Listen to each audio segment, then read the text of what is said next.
question that you have in that case is what happens if one of the good is a neutral good. So a neutral good can be something with which I am not affected. So for example, I live in a society which has a park. The park has some flowers in it, and I'm not affected whether there are 5 flowers, 10 flowers, 0 flowers. But I'm affected with the consumption of fresh air. So supposedly I take fresh air here, and I take flowers here. And now I'm saying whether you give me 0 flower, 1 flower, 2 flower, or 10 flowers, my utility is the same as long as the amount of fresh air is the same.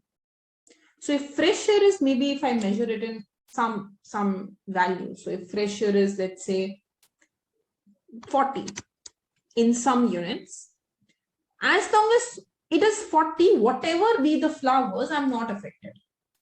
But yes, if fresh air increases to, let's say 45, then my utility increases. So then I have ICs that look like this.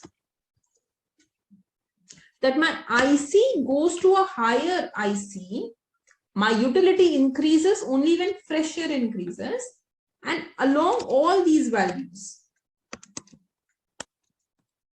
I have the same IC. So then flower is a neutral good. It may be the case that the neutral good is on the y-axis. It can be the case that the neutral good is on the x-axis. So it is very well possible that you have flowers here and you have fresh air here, in which case it would be like this. This is IC1, IC2, IC3, and higher the IC, the more the utility. So these are the various kind of ICs that can come.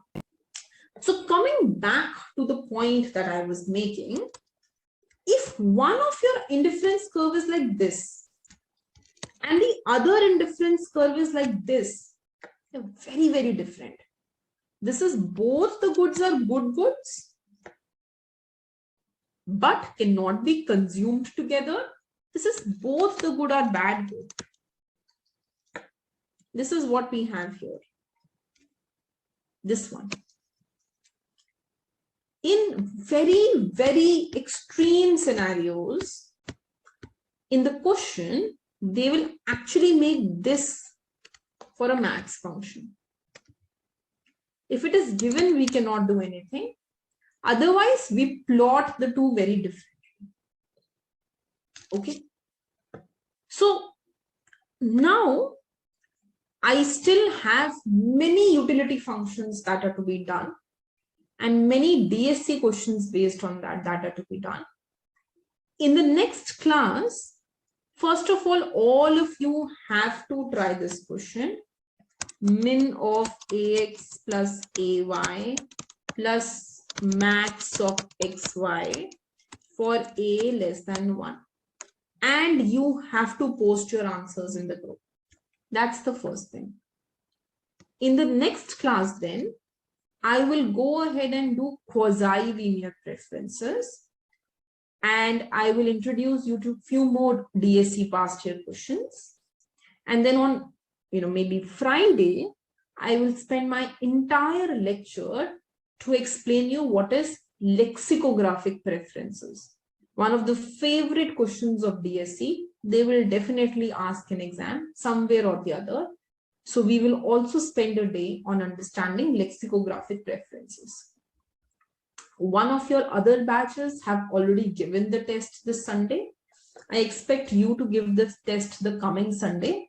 Then I will go ahead and share the aggregate rank with all of you as to what is your rank currently as compared to others. And then, you should be practicing accordingly.